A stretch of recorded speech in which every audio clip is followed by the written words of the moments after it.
Motions and resolutions. Winkler moves that the rules of the House be so far suspended so that Senate File number 2677 be recalled from the Committee on Workforce and Business Development, Finance and Policy, be given its second and third readings, and be placed upon its final passage. Representative Winkler. Madam Speaker, members, this is a Pulowski bill to replenish the UI Trust Fund. I ask for your support on suspending the rules. Representative, on the Winkler motion, discussion, Representative Doubt.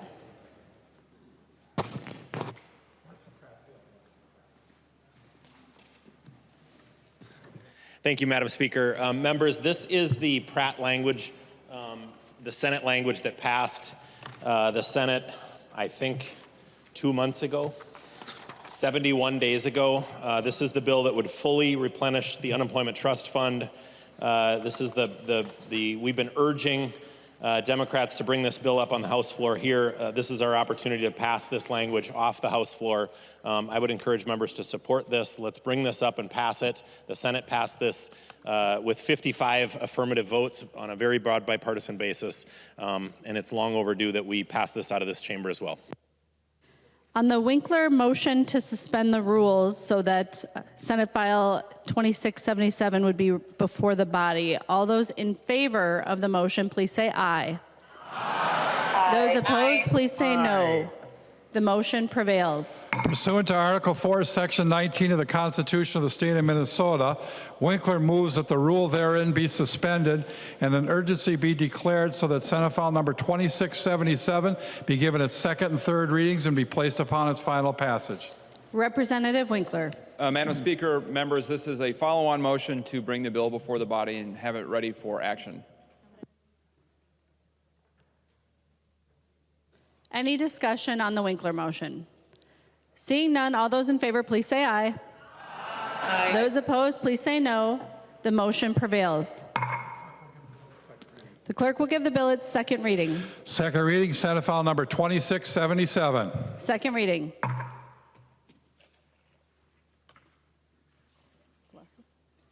To explain the bill, the House author, Representative Pulowski.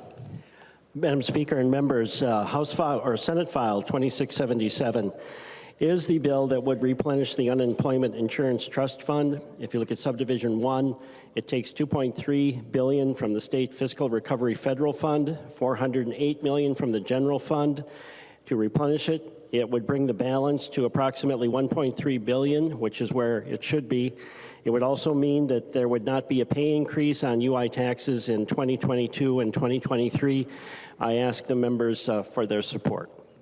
There is an amendment at the desk. The clerk will report the amendment. Noor moves to amend Senate File number 2677, the second engrossment. The amendment is coded A3. The member from Hennepin, Representative Noor. Thank you, Madam Speaker and members. As we pick this important bill, we just wanted to make sure that the numbers add up based on the state fiscal recovery. So what we're doing here is we are making sure that the amount that is available, the entire amount for the state fiscal recovery fund will be spent on the UI as we speak today. So that fixes the numbers and also changes the amount that we're going to be spending from the general revenue or fund. Madam Speaker and members, this bill also includes credit or a refund for any employer who has paid more than the amount that is due based on the changes. We know that unfortunately some employers have already paid to make sure that they get a refund if they paid the full amount or a credit for the next quarter as stated in this amendment. Members, I think there's some noise, Madam Speaker. Members, Representative Noor. Within the amendment, we're making sure that any employer who paid more than the state base tax rate for the UI, which will have been 0.5, will now go back to 0.1. Hence, if there's a credit or refund, the employer will be refunded. At the same time, for the additional assessment, which will have been 14%, any employer who paid that 14% will pay 0. And also there's another special assessment, which is 1.8%. We're setting that to be 0. So any employer who paid that amount will be refunded or given a credit. Members, we're also avoiding the future tax credit reduction, which is on top of the addition. By doing this bill today, we are taking care of employers so that they can receive their credit, so that they can pay the accurate amount before the end of the month. As you all know, many employers are withholding the payment to the UI trust fund. We anticipate there'll be close to or up to $400 million. Employers who are waiting for us to take action, we are taking the action today and sending a message that we will take care of employers. At the same time, some of the other provisions we'll be discussing today. Thank you, Madam Speaker. Discussion on the NOR A3 amendment.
Representative Dowd. Thank you, Madam Speaker. Appreciate the indulgence. This is the old-fashioned way of legislating where we move quickly, but I believe we're comfortable with those numbers, so I'm encouraging members to support this amendment. Any further discussion on the NOR A3 amendment? Seeing none, all those in favor, please say aye. Those opposed, please say no. The motion prevails. The amendment is adopted. There's an amendment at the desk. The clerk will take the amendment. Frazier moves to amend Senate File Number 2677, the second, and Grossman as amended. The amendment is coded A4. The member from Hennepin, Representative Frazier, to your amendment. Thank you, Madam Speaker. And to members, this amendment is essentially to add what was known as House File 2900, which is the frontline workers pay bill. I am very happy to add this amendment, and I would urge you all to vote for it. The amendment essentially, it covers the bill of House File 2900. It would give all essential workers that are covered in the bill $1,500 paychecks if they are eligible. Again, these are the workers that kept us moving forward during the stay-at-home orders. They were not able to work from home. They went into work day in and day out, exposing themselves to the coronavirus. While some of us were able to stay home, they also exposed their families. It is now the appropriate time to make sure that we take care of them, and we also take care of our businesses with the UI replenishment. I urge a yes vote on this amendment, members. Any discussion on the Frazier amendment? The member from Chisago, Representative New Brindley. Thank you, Madam Speaker. You know, we did actually pass this bill. Our Democrat colleagues passed this bill off the floor quite a while ago, and there really were a litany of problems with this amendment, not necessarily with the frontline worker payments, but with the structure of this bill, there are a litany of problems. There are a number of things that are exempted. There is a 3-week work requirement out of 67. It just does not make sense. And frankly, we should be passing out a clean bill. We should pass out a clean $2.7 billion UI bill that has broad agreement, and we should not be tacking on items that simply don't. This doesn't have agreement in the Senate, and it certainly doesn't have agreement with Republicans in the House. I would recommend a no vote on this. Thank you, Madam Speaker. Any further discussion on the Frazier amendment? Seeing none, all those in favor of the amendment, please say aye. Those opposed, please say no. The motion prevails. The amendment is adopted. There's another amendment at the desk. The clerk will report the amendment. Greenman moves to amend Senate File Number 2677, the second Grossman as amended. The amendment is coded A5. The member from Hennepin, Representative Greenman. Thank you, Madam Speaker. That is my amendment. This amendment would add and end the exclusion of hourly school workers from our unemployment insurance. We've seen this policy in various forms. We heard it in workforce, and we've seen it over the years. This is a fundamental unfairness in our law that's been around for decades. What this amendment does is a couple of things. First, it allows hourly school workers to use their wage credits to collect unemployment insurance during those between terms if they're otherwise eligible for unemployment insurance.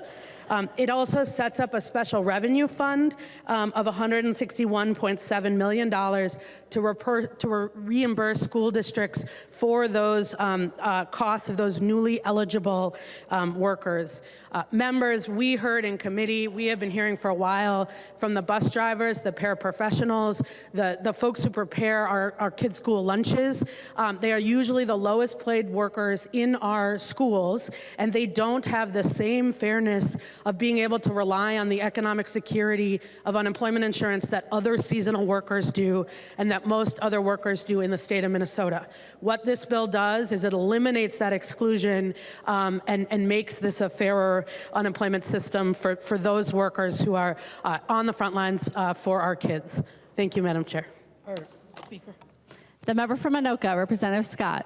Thank you, Madam Speaker. And this amendment, folks, well, first of all, would the amendment's author yield to a question, Madam Chair, or Speaker? She will yield. Representative Scott. Thank you, Madam Speaker. And Representative Greenman, what's the cost on this bill? Representative Greenman. Thank you, Madam Speaker, and Representative Scott. It's $161.7 million from the general revenue to set up the special revenue account at MDE. Representative Scott. Thank you, Madam Speaker. Well, members, I encourage a no vote on this amendment. This is a tax increase. It can't help but be anything but a tax increase. And furthermore, the people that this is targeted at, the school bus drivers, the people that work in the lunchrooms, they know when they take those jobs that they are part-time jobs. They're not full-time employees. They know that if school's not in session, they're not going to be working.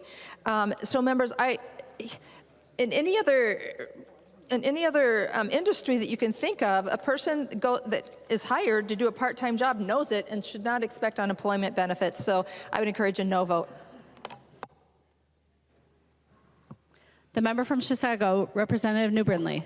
Thank you, Madam Speaker. And first of all, I'd like to request a roll call. Representative New Brindley requests a roll call. Seeing 15 hands, there will be a roll call. Representative New Brindley. Thank you, Madam Speaker. Thank you, Representative Scott. As Representative Scott just indicated, initially there was a fiscal note on this bill for over $300 million. That was revised slightly, and the number came down. And I believe the number in the bill now is about $161 million. The problem with this is the enabling language, and this is going to create, as soon as this money runs out, as soon as the money runs out in the school reimbursement account, this is one-time funding. This money that is being appropriated is not in the base. It's not going to be paid for ongoing. And so as soon as the money runs out of that school reimbursement account, school districts are allowed to pay this without bringing that levy to the voter. They can automatically levy for this without bringing that to the voters, to the taxpayers. Members, this is absolutely going to be a tax increase on every Minnesotan, because once we prime the pump with this, every school district's going to do it. And as soon as this account runs out, every school district is going to levy for it without taking that to the voter. This is a backdoor tax increase. I absolutely encourage you to vote no on this. Thank you, Madam Speaker. The member from Hennepin, Representative Davney. Thank you, Madam Speaker. You know, we're often reminded that our budgets are a moral document. And I want to start with my values on this question. And it starts with the idea that all work has dignity and all work is worthy of our respect. The Greenman Amendment makes those values real for Minnesota's lowest paid school workers. The folks who wipe the snotty noses, the folks who help toilet the kids who need it, the folks who worked with me to learn how to read in second grade because I wasn't very good at it then, the folks who put the food on the plate and clean up afterwards, the folks who drive your kids to and from school, the folks without whom the schools would not work.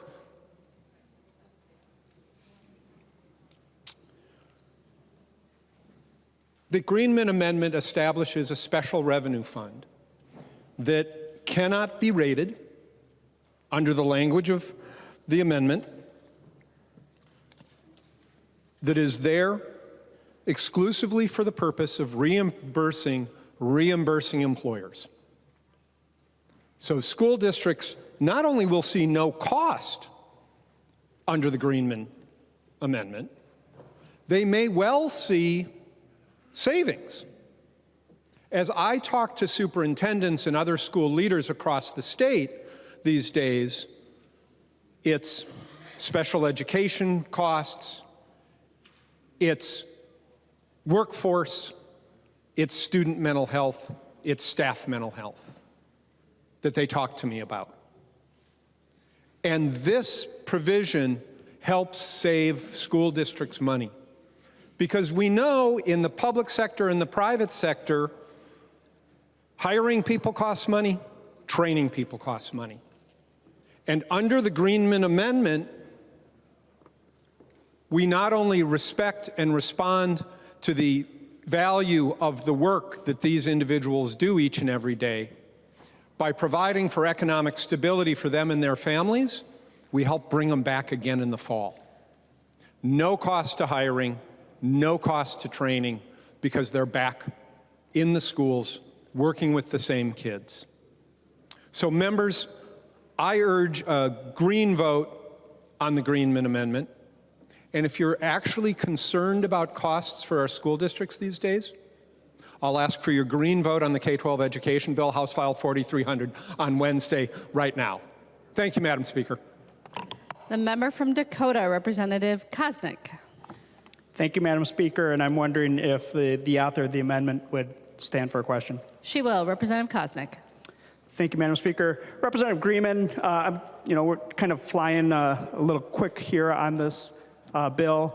Can you, I've flipped through it, it's not a super long amendment, but maybe for the benefit of other members and myself, can you show us and let me know where the line or the page is that discusses accountability for student achievement on here? I presume by offering this amendment that there would be some, that this $160-some million would ensure that we'd have some educational attainment achieved by the students in this bill. And so I'm looking, can you show me where there's, point to me where there's educational attainment in this bill?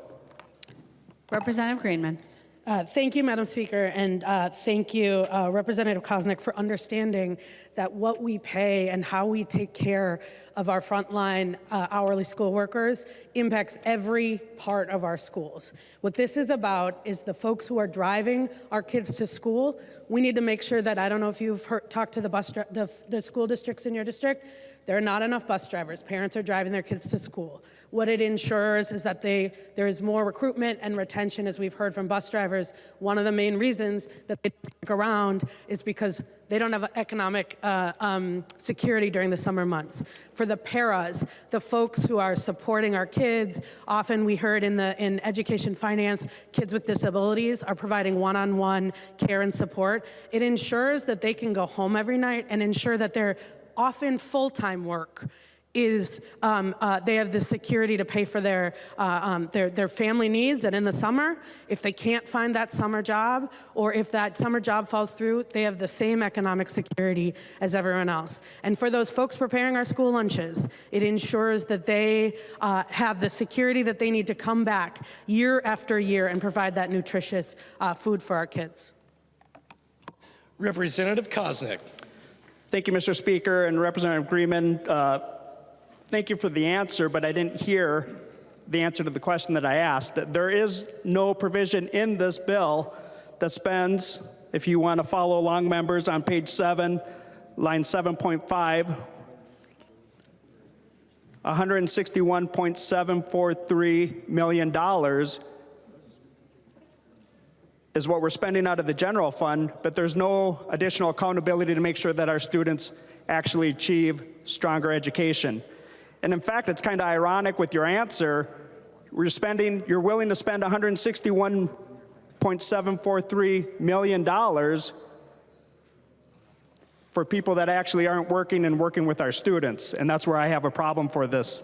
I think there might be better ways to address attracting some of these positions and to recruit more.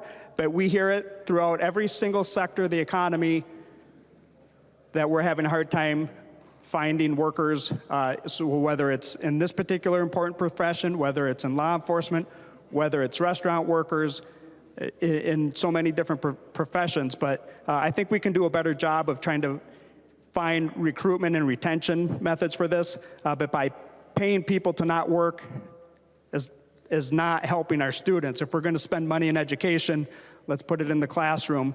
And furthermore, when we continue to spend more and more money in education and not having actual achievement, measurable attainment and accountability, and we continue to have one of the worst achievement gaps, I don't know how this particularly helps our minority students, our Latino students, our students of color, and I think we can do a better job than that. So members, just based on we can't pay people to not work and expect better educational outcomes for our students. We can do better, so I would urge a no vote.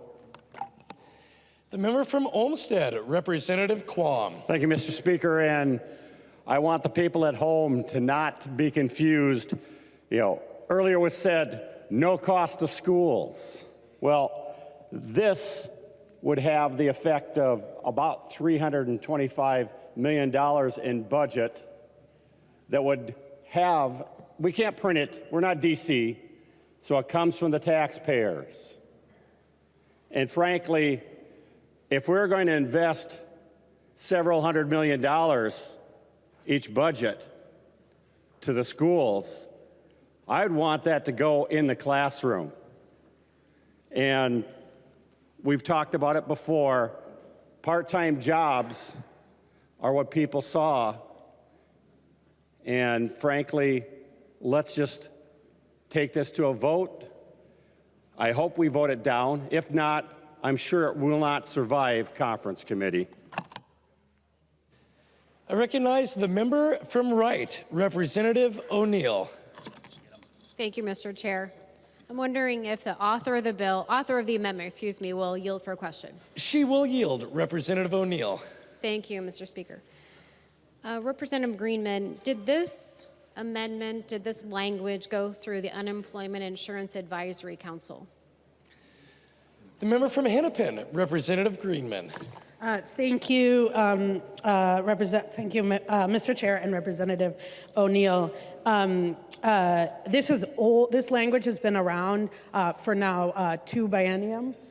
And so I do not believe it did. This is also a change in statute. So what it does is it changes it removes an exclusion in the eligibility. So I believe, and I would have to that may be a better question for my colleague, Representative Sundin, about the process and whether this needs to go through the Unemployment Trust Fund or the Unemployment Insurance Commission.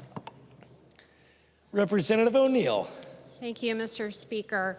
Well, I'm wondering if, I believe she said Representative Sundin would yield for a question then. He will yield. Representative O'Neill. Thank you, Mr. Chair, Mr. Speaker. Representative Sundin, do you know if these provisions, now I used to serve on the Unemployment Insurance Advisory Council. I don't remember serving with you, but apparently you are the expert now, but did this language in the last 2 years or even 4 years go through the Unemployment Insurance Advisory Council? And if so, what was the conversation? I recognize the member from Carlton, Representative Sundin. Thank you, Mr. Speaker. Just for clarification, I serve on the Workers' Comp Advisory Council. It's got nothing to do with unemployment. Representative O'Neill. Thank you, Mr. Speaker. Yeah, I was wondering because I've never seen you in that room, but I'm wondering if Representative Greenman would yield again. She will yield. Representative O'Neill. Thank you, Mr. Speaker. Representative Greenman, do you know who on your side actually does attend the Unemployment Insurance Advisory Council meetings? And if so, would that person let us know if in the last 2 years, in the last 4 years, has this language been discussed? Because I know it was discussed when I was there, and I know what the answer was, but I'd love to hear it from your side of the aisle. Representative Greenman. Thank you, Mr. Speaker, and thank you, Representative O'Neill. I just think that our Chair Sundin knows everything, but I am going to say that can you, I believe he does, but I think that's a question that's best asked for Chair Knorr. Representative O'Neill. Thank you, Mr. Speaker. We're kind of playing round robin here. I wonder if Representative Knorr will now yield for a question. He certainly will, Representative O'Neill. Thank you, Mr. Speaker. Representative Knorr, do you currently serve on the Unemployment Insurance Advisory Council? And if so, has this language been discussed in the last 2 years or 4 years? And if so, what has been the conclusion of the Advisory Council? The member from Hennepin, Representative Knorr. Thank you so much, Mr. Speaker. Representative O'Neill, as a member of the Advisory Council, we haven't even met recently at all. The Advisory Council is the Advisory Council. We don't have to go through the Advisory Council. As you see right now, as we speak about this bill, none of the replenishment or changes on this bill ever went to the Advisory Council. Similarly to this amendment, it doesn't have to go through the Advisory Council. And yes, this language has been before the Advisory Council, and yes, the members have been supportive of. In fact, we passed a similar bill last session about the hourly school workers in the jobs bill. So this is not a new language. It has existed for a while. We are making significant changes thanks to Representative Greenman for all the work that she has done. We are about to make sure that we provide the required help for the hourly workers who have been left out for so long. This is a moment of making a difference, and we're ready to do that. Thank you so much, Mr. Speaker. Representative O'Neill. Thank you, Mr. Speaker. Well, in that long answer, I did hear that no, this language has not in fact gone. And in fact, according to Representative Knorr, it doesn't need to. Well, that's a little bit offensive, actually, because they're quite particular about language changes, particularly when they equate to $161.7 million change. They're pretty particular about having that language actually reviewed, discussed.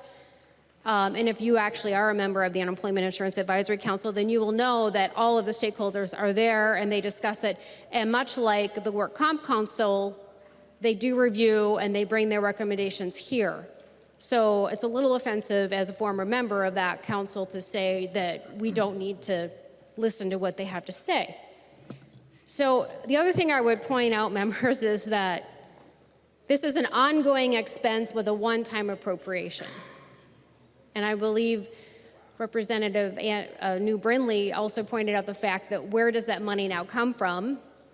It'll come from all of our communities with increased property taxes and levies for the school. So what we're doing here is exactly what was said earlier, is a $161.7 million tax increase to all of our districts across the board. You know, there's something else too, and I really wish Representative Knorr had actually attended some of these meetings, because it's my understanding that this estimate is based on a fairly low take rate. So there's an understanding that only certain employees will actually take unemployment. Many of them will go and find other jobs like they do now. And so there's something about quote unquote free money. We kind of saw it during the pandemic. You know, people were really happy to get their $1,400 per person check or their whatever it was throughout the whole pandemic. And I have a feeling, knowing human nature, that this appropriation is probably grossly underestimated. Now remember, once this one-time appropriation is gone, one-time appropriation for ongoing expenditure, it will be a tax on every single one of your communities. That's how it's going to be paid for. Just so we know what we're doing here. Because many of these workers already do other things during the summer.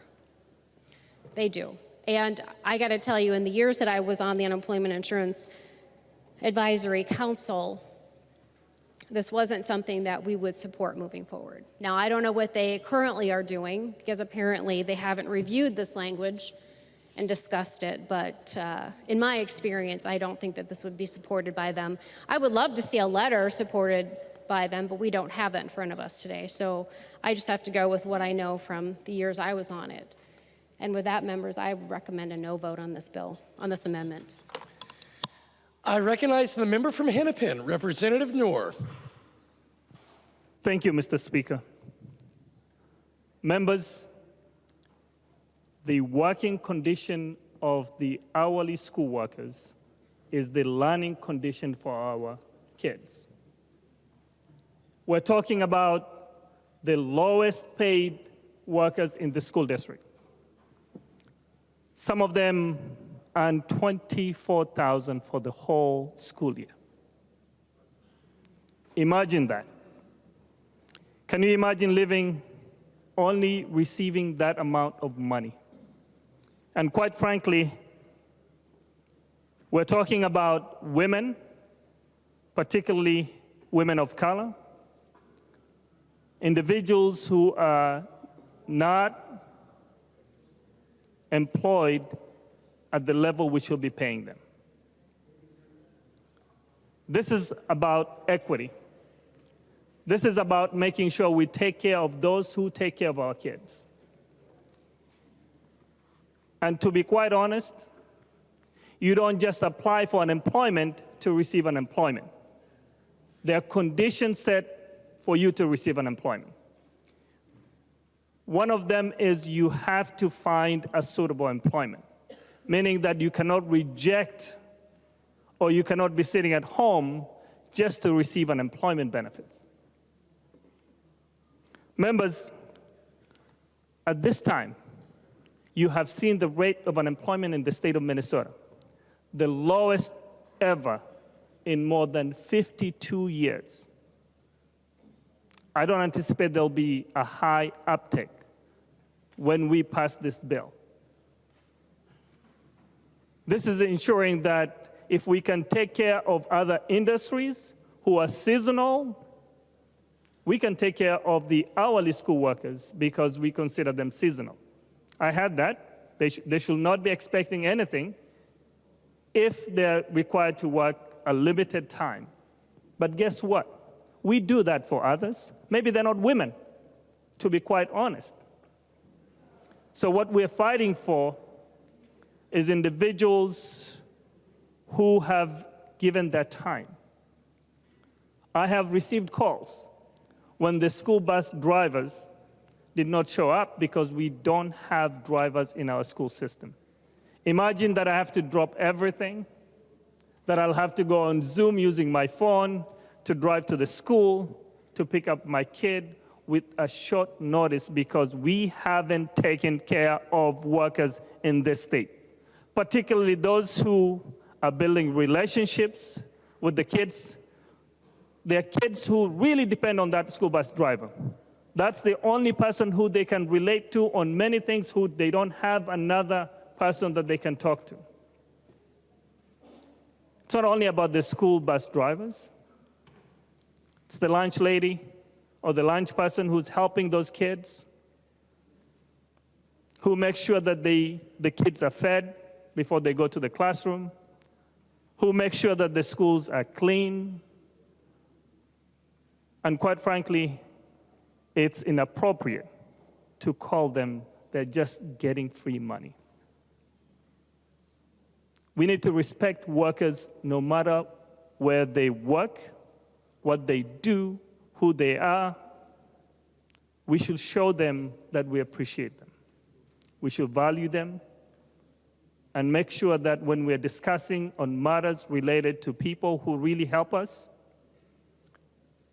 it's not the best thing to make allegations or call them names or do anything that is inappropriate.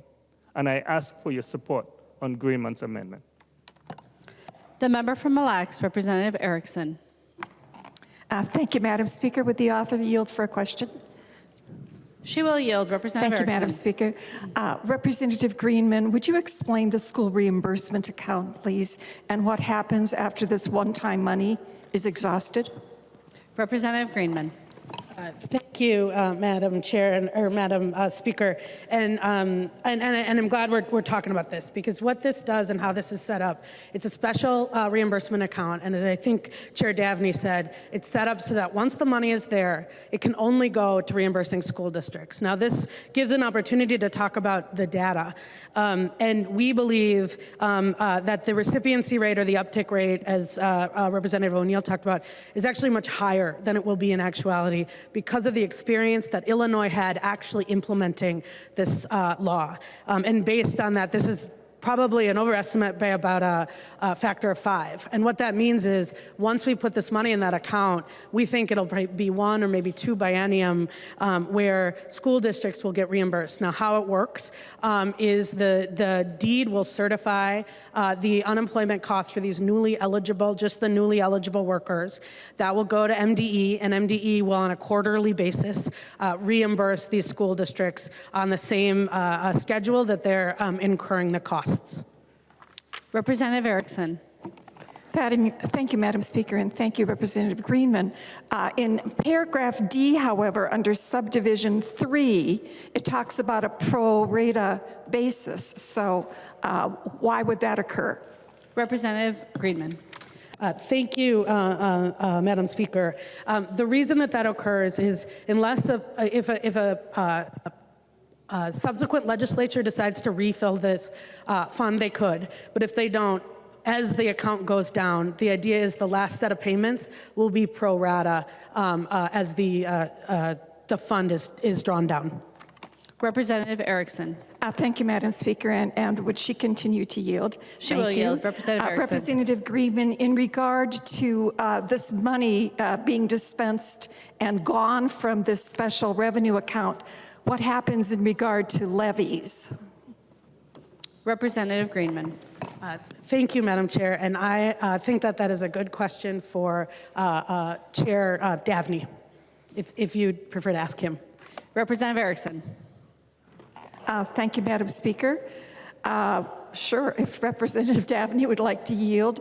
Representative Davney, in regard to levies, do charter schools have levy authority or school cooperatives if and when this money expires? Representative Davney. Thank you, Madam Speaker. Thank you, Representative Erickson. As you know, school districts have an unemployment levy.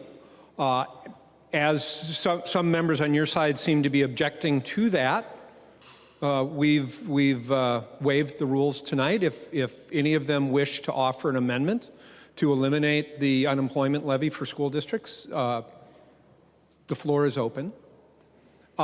You are correct in identifying that charter schools do not have levy authority, neither do co-ops.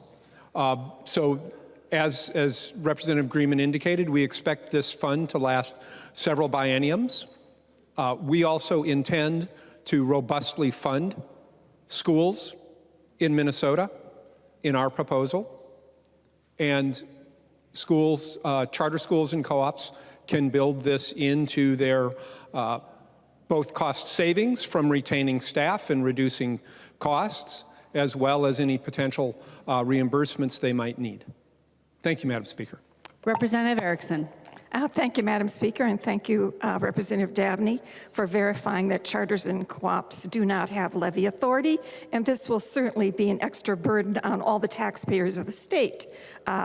Would Representative Greenman yield for one more question, please? She will. Representative Erickson. Thank you, Madam Speaker. Representative Greenman, how about bus drivers or even school lunchroom workers who might be under a vendor other than the school district, for example, a private bus company? What happens to those employees? Representative Greenman. Thank you, Madam Speaker, and thank you, Representative Erickson. I'm actually glad you asked the question. Currently, our law actually has this unfairness. If you are a food service worker who works for a private company, currently you can use your wage credits for unemployment insurance. If you are the same food service worker doing the same job who happens to work for the school district, you can't. And so what this would mean now is that all of those food service workers, all of those bus drivers, whether they work for a private company or a vendor or the school district, both of those, all of those types of workers would be able to have that fundamental fairness of unemployment insurance. Thank you for asking. Representative Erickson. Thank you, Madam Speaker. And would she yield for one last question, please? She will. Representative Thank you. Erickson. Representative Greenman, where does it say that in this amendment, that all would be eligible for this if they qualify? Representative Greenman. Thank you, Madam Speaker. The way that this changes the law, the repealer repeals at the very end 7.12. That repeals that narrow elimination of the exclusion for just private vendors for food service workers. So with that excluded, or with that repealer, this bill, and what if you look at 2.24, where it says the paragraph does not apply to an applicant in the position for which no license is required. That would mean that every school worker where no license is required, like bus drivers, like food service workers, like paras, they would all be eligible to use their wage credits to apply for unemployment insurance during those summer months. Representative Erickson. Thank you, Madam Speaker, and thank you, Representative Greenman, for answering my questions. I think that we have to remember, though, members, that this is going to be a burden on our taxpayers because we don't have money coming out of heaven. We rely on tax revenue to fund our schools, and it's not going to be an unending amount that's coming into the state. So at some point, this is going to run out if it becomes law, and we are going to be asking the taxpayers to take on this bill and the bill for the unemployment, for example. And with charters not being able to levy, there's going to be a discrimination factor here, the same with cooperatives. So let's think carefully before we proceed with this. Thank you, Madam Speaker. The member from St. Louis, Representative Sandsted. Thank you, Madam Speaker and members. One of the groups of people involved in this bill that we haven't heard about are the ESPs, the educational support staff in our schools. And to a point that Representative Koznick made earlier on accountability, while there may not be a specific set of language in this bill that calls for accountability, I guarantee you, if we take these people out of the classroom, our students are going to be the ones that are going to suffer. These individuals are absolutely, absolutely critical to the success in our classrooms and ultimately to the success of our students. Right now, our public schools are facing shortages of teachers, licensed teachers, and ESPs. We have the responsibility of shoring up workforce shortages where we can, and I think this bill is the answer that we have for the time being. I've also heard tonight about the burden on the taxpayers. That could be a possibility. While school districts have the authority to levy, they may or they may not. But should they decide to do that once this fund runs out, and only after the fund runs out, it isn't because they're just greedy and they're gonna go tax people.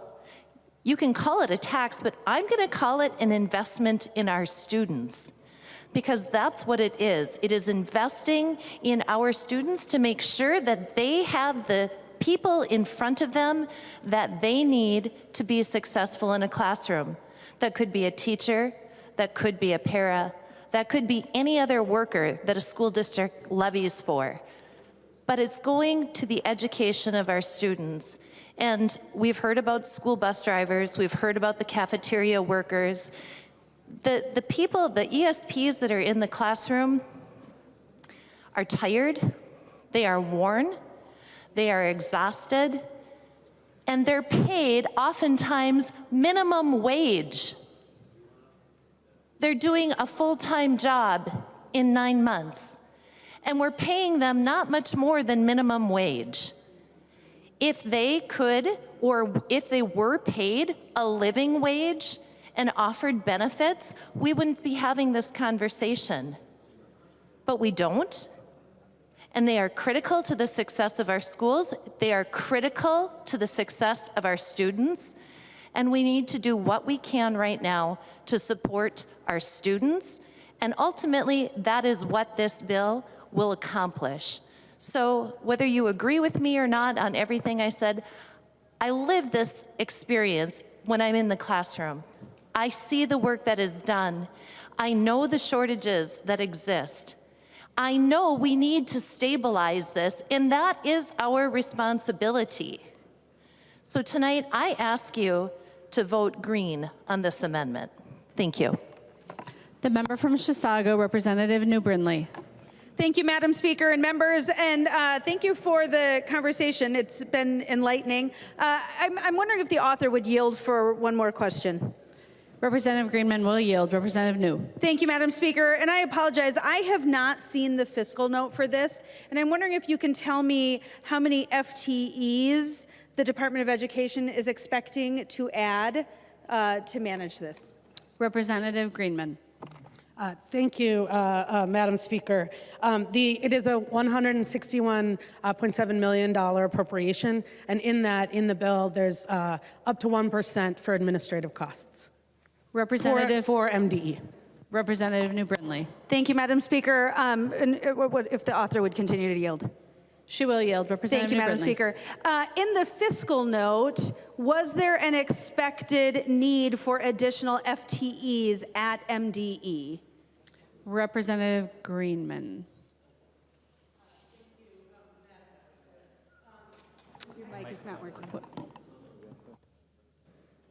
Try putting it down and then back up. Madam Speaker. Now I'll turn it down. No. Representative New Brindley.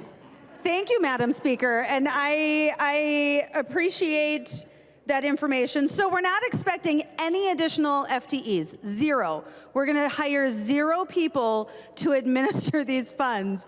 But with no additional FTEs, we are giving the commissioner $1.6 million for what? It is literally in statute. This is the definition. This is the commissioner's job in statute. The commissioner shall supervise distribution of school aid and grants in accordance with the law. It's literally her job.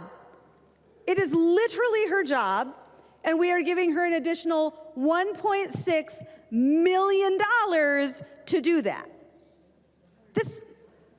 I'm sorry. It's not 1.6 million to administer. 1.6 million to administer. It's literally her job as defined in statute. This is bonkers. That's what this is. This is nuts. I also heard things like, well, we think this will cover maybe 5 times as much. Well, that's not what Deed thinks. That's not what the people who are going to administer this, that's not what they think. So frankly, what we think really is irrelevant. That's not what has been told to us by the people who actually do this for a living, which is certainly problematic. We heard that the school districts will see no cost. Well, of course not. Of course they won't, because they'll pass it on to the taxpayer, as we've also heard. We also heard that other seasonal industries do this. They pay their employees. Here's the difference, though. Other seasonal industries, first of all, are tax-paying members of the unemployment trust fund. They pay into that so that their employees receive that benefit. But more importantly, those seasonal industries, they don't have the privilege, they don't have the ability to just demand that money from the taxpayer. They don't get to do that. That's coming out of their pockets so that their employees have that benefit. That's not the case here. I would also say, you know, there's been talk about the workforce shortage. I mean, first of all, only Democrats would say that we're gonna save money by spending money. Like, only Democrats would say that. That's like saying, look at all the money I saved by buying this $400 coat. It was supposed to be $500, but I saved $100. Well, no, you didn't. You spent $400. That's actually how that works. Like, only Democrats would say they're saving money by spending money. But in addition to that, you know, we've talked about the workforce shortage, and we've seen what happens when we extend unemployment benefits, when we increase and give bonuses in unemployment benefits. It completely exacerbates the workforce shortage. We heard from our Democrat friends about the extensive workforce shortage, and now we're going to exacerbate that with additional unemployment benefits. I guarantee there are a ton of jobs available. Frankly, my kid who is a freshman in college is getting paid $20 an hour to be a bank teller. He has no experience. He's got nothing. He's a great kid. He's an awesome kid. And he's a wonderful employee.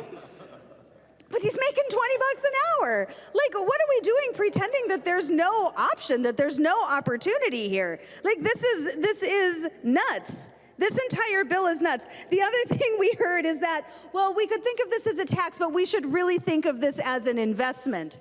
Well, that's fine, but there are two sides to the ledger. This might be an investment, but it has to be paid for, and it's paid for through taxes. And as soon as this money runs out that the state is giving, and frankly, again, Deed thinks that will be much sooner than our Democrat friends think, as soon as that money runs out, it's going to the taxpayer. There's two sides of the ledger. Taxes still have to pay for it. And those taxes will be happening in our communities through property taxes, by the way, which are already, I guarantee, I assume that every member in this chamber hears about property taxes from their constituents. Property taxes are out of control. Property taxes are out of control, and this is absolutely going to increase property taxes. That's what this bill does. And Deed believes that that will happen in about a year. That's what we're told by the people who administer this. This is not a good amendment. Members, vote no. Any further discussion? Representative Greenman. Thank you, Madam Speaker. And what I think is bonkers is that we have a $9 billion surplus and are not willing, or the arguments that I've heard about not willing to spend $161 million to ensure that the tens of thousands of hourly school workers, the bus drivers, the paraprofessionals, the school nutrition staff, that they can't have the same economic security that most Minnesota workers do. We need to listen to workers. And I wish they were here, but in some cases, to hear their work disregarded as part-time work, as we're paying people not to work. When you heard these folks in committee, and for the folks who were in this committee and you were listening, you heard them say they were working 2-3 jobs during the school year and in the summer. And if that job didn't come through, the reason that this bill we've heard for years, way before this the current worker shortage, is because schools have had a hard time retaining these jobs forever. because they are split shifts, because folks have to find another job, and because they don't have the same economic security that probably many folks have relied on. We just went through 2 years where unemployment insurance was a lifeline. And what we are saying is that these hourly school workers, they don't deserve that lifeline. They don't deserve to know that if they're eligible for unemployment insurance, they can use those wage credits that they have earned, to get unemployment insurance for those 1, 2, 3 weeks while they look for that other job.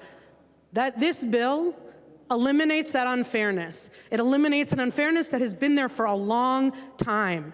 And this year, after we have spent the last 2 years where we have seen the folks work really hard to ensure that folks have unemployment insurance, and that has been that lifeline, this is the year that we have to say to those bus drivers, to those paraprofessionals, to those food service workers, that not only do you deserve it, you deserve the same treatment as every other worker in Minnesota. So I just will leave this with, we had one school bus driver who was here, and Representative Sundin carried this bill. That's why I was thinking of him before I got here. But she has testified probably in every committee, a bus driver from Rosemont. And what she has said is, I love my job as a bus driver, but I can't keep doing this. I want to keep my job, but I can't put my family through this. And the reason that folks are leaving to go to Target, to go to Starbucks, is because we're not fully funding our schools, and our school districts aren't able to pay people the $24 starting that Target has. So this is a simple way that we can say to those workers that you deserve the same simple fairness as every other worker, that when you can't find a job, when you're eligible for unemployment insurance, you can use those wage credits. Members, I would urge you, for Teresa Jakubowski and the 60,000 other workers who currently don't have access to this, vote green for them. Thank you. Seeing no further discussion, the clerk will take the roll on the amendment.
Will the chief clerk please call the names of the members who have not yet voted?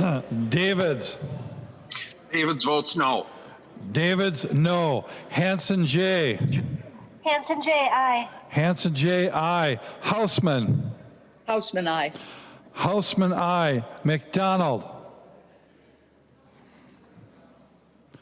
McDonald. McDonald no. McDonald, no. Mortensen. Mortensen no. Mortensen, no. Sandell. Sandell aye. Sandell, I. Thompson. Thompson. The clerk will close the roll.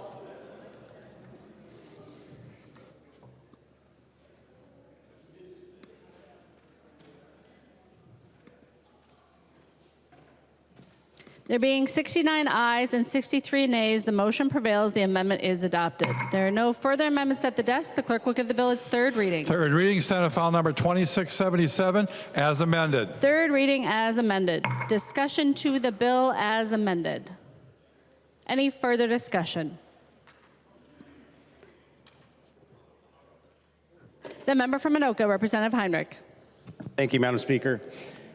So at the company I work for, we have actually somebody who drives a school bus is one of the employees that works at the company.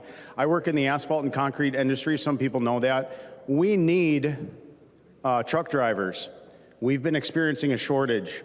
And so in the summer months when we do our work, a lot of people that have CDL driver's licenses come over to our company for the summer months, those that are working during the school year. So I just wanted to put it out there for those of you listening at home or for members on the other side that have people that they know that are looking for work in the summer and want to be productive and make really, really good money.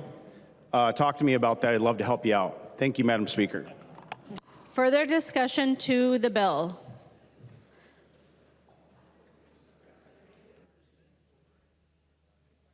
We don't have to have discussion. The member from Wabasha, Representative Drazkowski. Thank you, Madam Speaker. Madam Speaker, members, I don't know where the fire is on this bill. We've seen a bill come through here with an urgency declared tonight, Madam Speaker. A $1 billion amendment went on the bill without hardly any discussion, with a voice vote. This body didn't take a vote on a $1 billion amendment. Let that sink in. $1 billion, and people in this body didn't want to be on the record for it.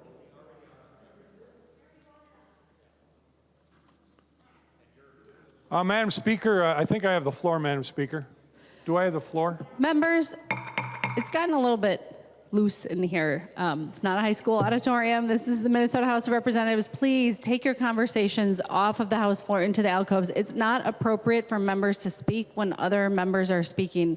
This room is designed for your voice to travel, and it does. Representative Drazkowski. I think we have the same perpetrators each time, Madam Speaker. It's getting rather frustrating for many members. Thank you, Madam Speaker. We have before us a bill that contains an amendment, as I outlined, members, that didn't even receive a roll call vote. $1 billion that we put on this bill. $1 billion. I've got some questions about the amendment that we did put on, Madam Speaker, and I think it was Representative Frazier who authored the amendment. Would he yield, Madam Speaker? He will yield. Representative Drazkowski. Thank you, Madam Speaker. So, members, again, this is the frontline worker payment bill. There's a public purpose outlined here, which is on the front part of the bill that I didn't really understand. But as I look through the bill, $1 billion that are up to $1,500 payments to some workers throughout the state.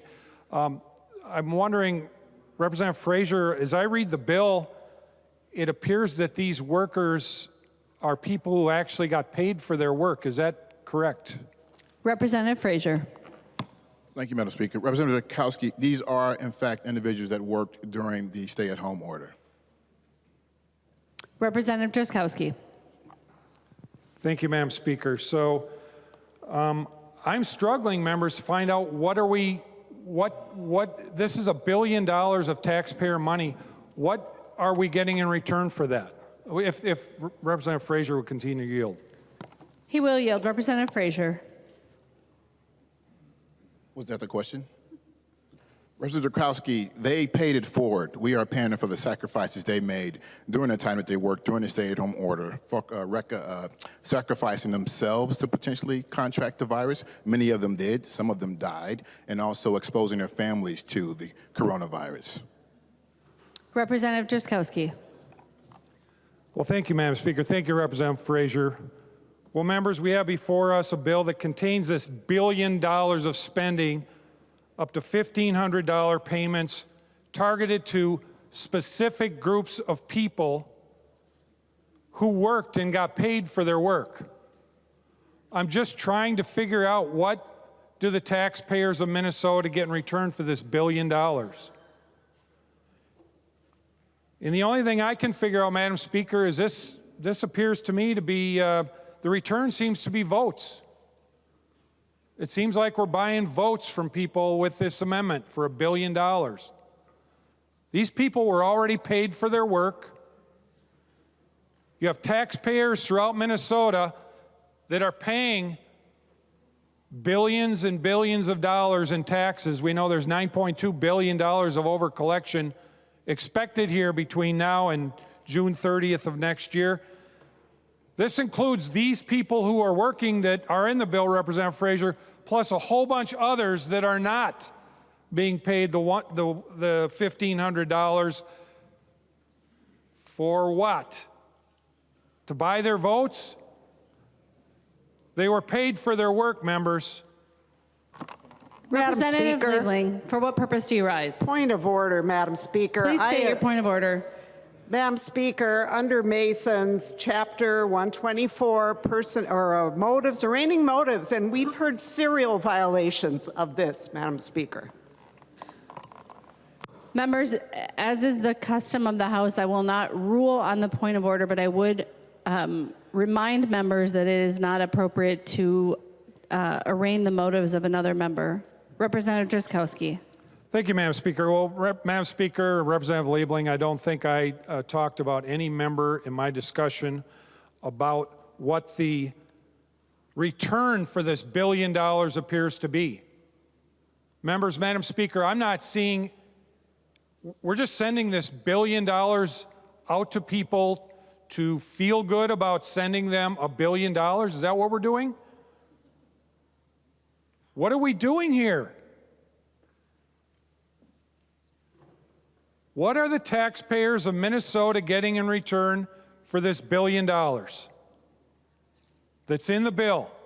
Representative Plowski, you had a good bill until it was polluted with these other pieces, these other two amendments. And now we've got $1 billion that no one seems to be able to tell us what we're paying for. And when I bring up the idea that it might be for something that is not what Minnesotans want us to be paying for, I get members from the other side of the aisle who call point of order. We are here in our fiduciary responsibility for the people of Minnesota, and that is all taxpayers, members of the state of Minnesota, including the ones that were selected by the authors of this amendment to receive this special treatment for a yet-to-be-determined purpose, return, or whatever it may be, for the money that's in this bill, $1 billion, and no one knows what the taxpayers of Minnesota are getting in return for that. It's a sad evening here for Minnesota, Madam Speaker. And I'll be voting no on the bill only because of this amendment and the one that was previously discussed. Thank you, Madam Speaker. The member from Isanti, Representative Dowd. Thank you, Madam Speaker, and thank you, members. I thought we could pull up this bill, the Senate file, and pass out something that the Senate did 71 days ago. I think that was the number that I heard, which is replenishing the unemployment trust fund. I think one of the things that people don't realize when we say we have a $10 billion surplus, or nearly $10 billion, is that we have this huge debt in the unemployment trust fund because we paid so many unemployment benefits out during the COVID shutdowns, during the time that Governor Walz had many of our businesses here in the state shut down. And, I remember standing on the floor here saying, we don't have a crisis where people need to be collecting unemployment right now, and I was urging the governor to opt out of the federal $600 kicker on top of our unemployment. But what we really had at the time was a workforce shortage. We needed people to go back to work, and we were paying them to stay out of the workforce. But I do remember at the time when this started, our governor made a promise to Minnesotans that those employers would be held harmless. And this bill, part of this bill, the basis of this bill, is the $2.7 billion that would replenish that trust fund that would make the governor's promise real. And if that doesn't happen, the governor will have broken his word, and the folks that prevent that from happening will be held responsible for that promise being broken.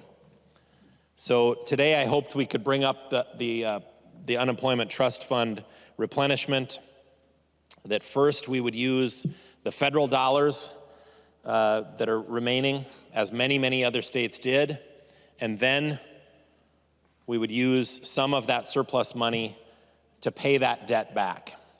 We are accruing $50,000 per day of interest. Think of that.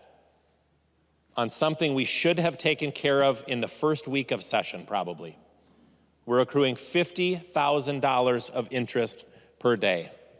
So today, while I had good intentions to bring this bill up and thought we could quickly pass something that just made sense and we should have done in the first week of session, I couldn't help but think of an old proverb, which I'm sure we've all heard of, which says the road to hell is paved with good intentions.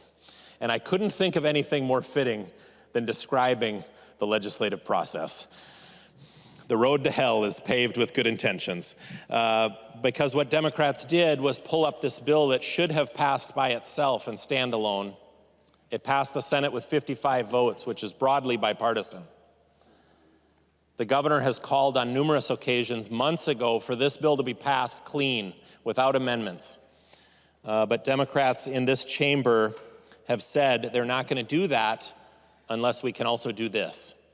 And I think in my time here in St. Paul, that's the #1 most frustrating thing for people at home. They don't like well, I'll give you this if you give me that. What they want is for us to just come together as Minnesotans and do what's right for Minnesota. Do what's right by Minnesotans.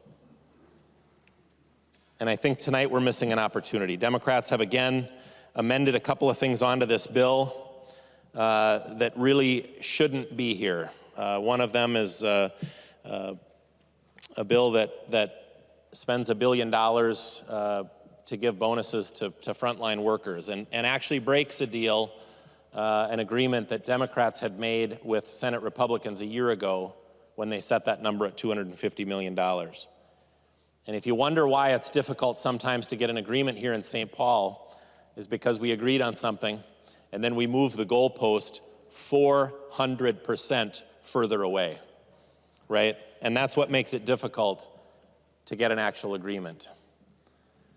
So they've added this in. By the way, we've already passed that. I appreciate Representative Drazkowski's calling out the fact that he forgot to call for a roll call tonight on that vote if he wanted one. But I'll remind him that on February 24th, I assume he voted with me against that same exact provision, and it was a recorded vote, and I appreciate Representative New calling that to everybody's attention tonight during that debate, while she asked everyone to vote against that amendment. So we all have a recorded vote on that. But not only have the Democrats passed it once already in another bill, but they're adding it here. Why? That's a good question. Because all it does is make it more difficult for us to actually live up to the promise that was made to the employers of the state of Minnesota at the beginning of the pandemic, when we all promised them that they would be held harmless. And last night, what day is it today? Yes, it seems like a week already, doesn't it? Last night in this chamber, the governor referred to if this does not get repaid into this trust fund, he literally referred to it in his speech as it will force a huge tax increase on Minnesota employers. He said it will force a tax increase. And that is factual as it could be. Because if we don't live up to the promise that they would be held harmless, our employers will be the ones that will be forced to make up for those broken promises. And some of our employers have and will receive notices of increases of, I heard one case where it was a 200% increase in their unemployment insurance bill. So this was our opportunity tonight to make this really simple, but unfortunately, I feel as many times this session, Democrats have actually moved us further away from getting to an agreement. I think there are a couple of good things, and I wish I could encourage members to vote for this bill tonight, because number one, it does live up to that promise. So we're going to go into a conference committee here, apparently, with a couple of things. We're going to have a Senate position and a House position that are the same, which say that we both believe that we need to replenish the unemployment trust fund fully with approximately $2.7 billion. So when they put the side-by-sides together in the conference committee, the House and the Senate position will be exactly the same. I think that marks real progress. The other thing that will be the same is that both bodies have spent first and fully expended those remaining $1.14 billion worth of federal money. And I think it's important to use the money first that the federal government sent us for this purpose to actually pay off that debt. And if we do that and do it quickly, we'll stop the clock ticking or the cash register ringing on the $50,000, the $50,000 per day of debt that we're ringing up by having that debt with the federal government. That's every day in interest. $50,000 every day in interest.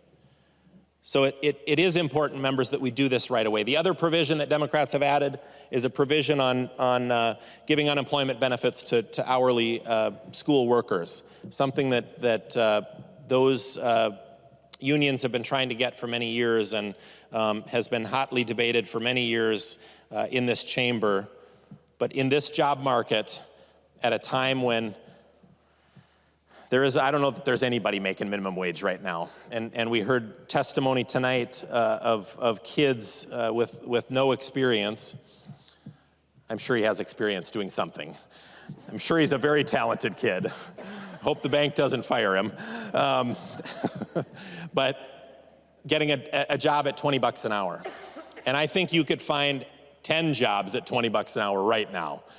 There's enough people looking for work. And if you question that, think of all the businesses that haven't opened fully and returned their open hours to their pre-pandemic status because they can't find the workforce to come back to work.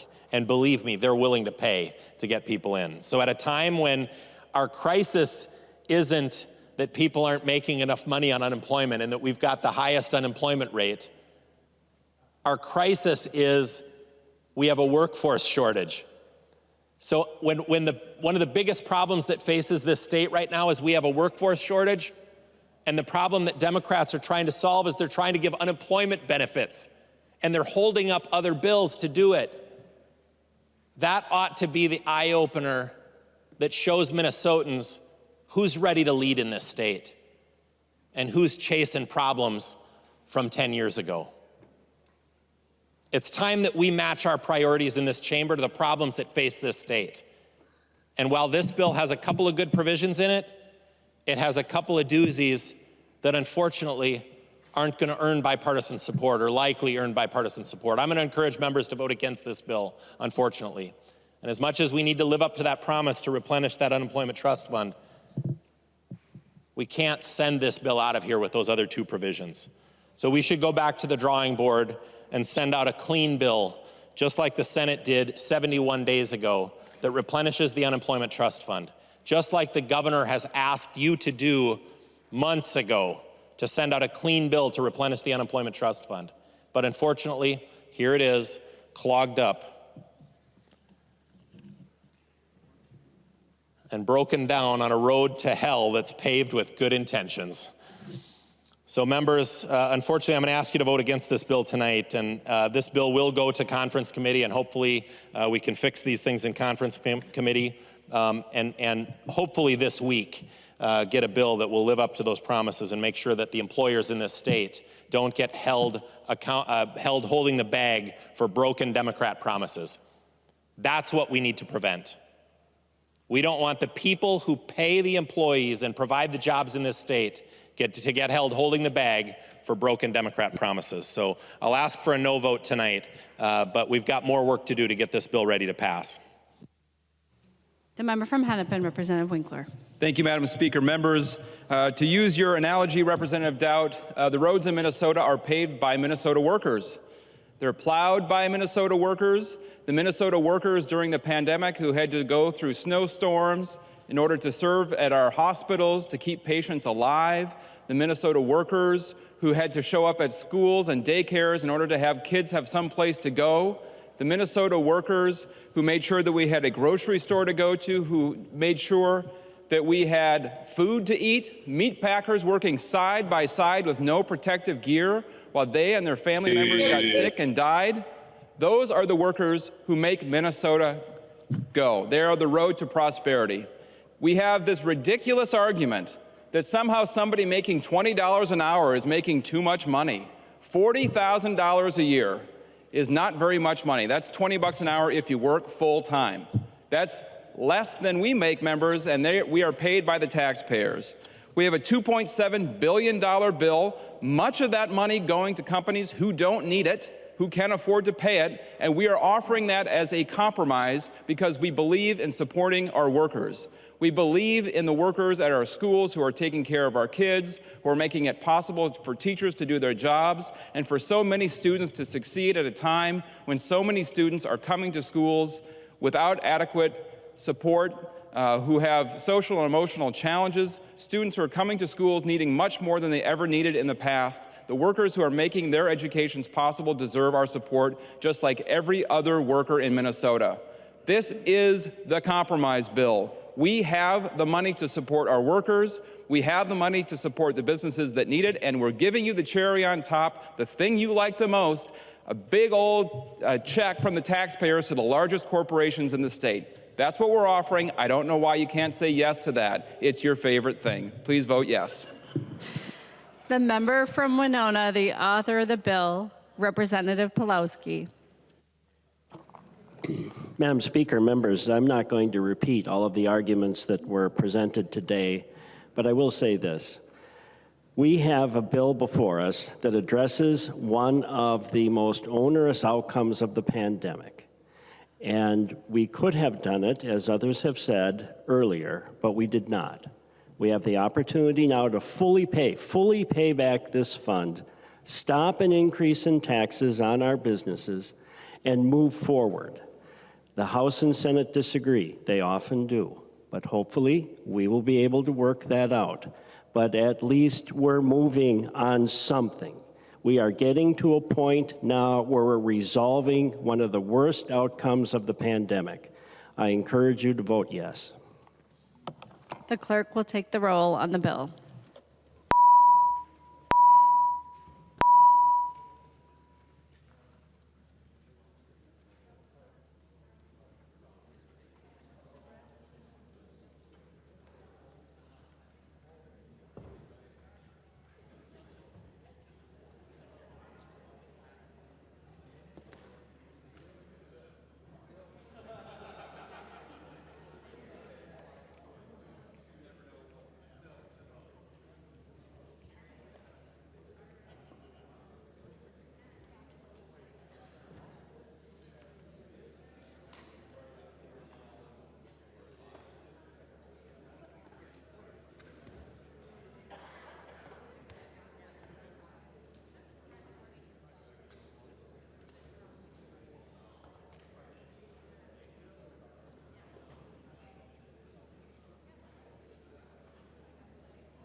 Will the clerk please call the names of the members who've not yet voted?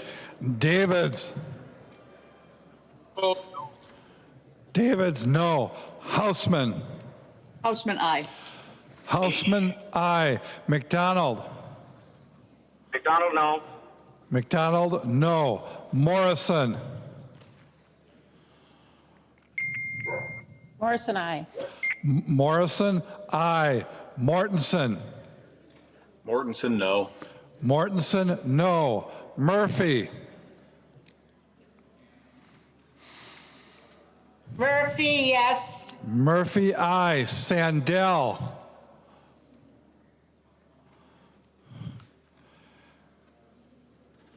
Sandell. Thompson. Thompson, aye. Thompson, aye. Sandell. Sandell.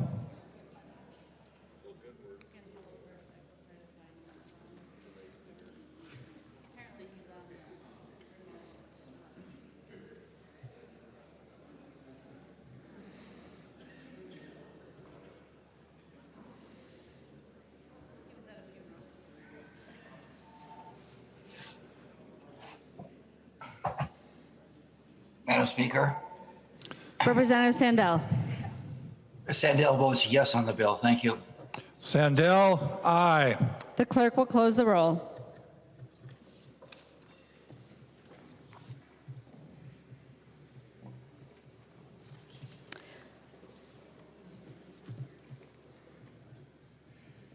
There being 70 ayes and 63 nays, the bill passes as amended and its title agreed to.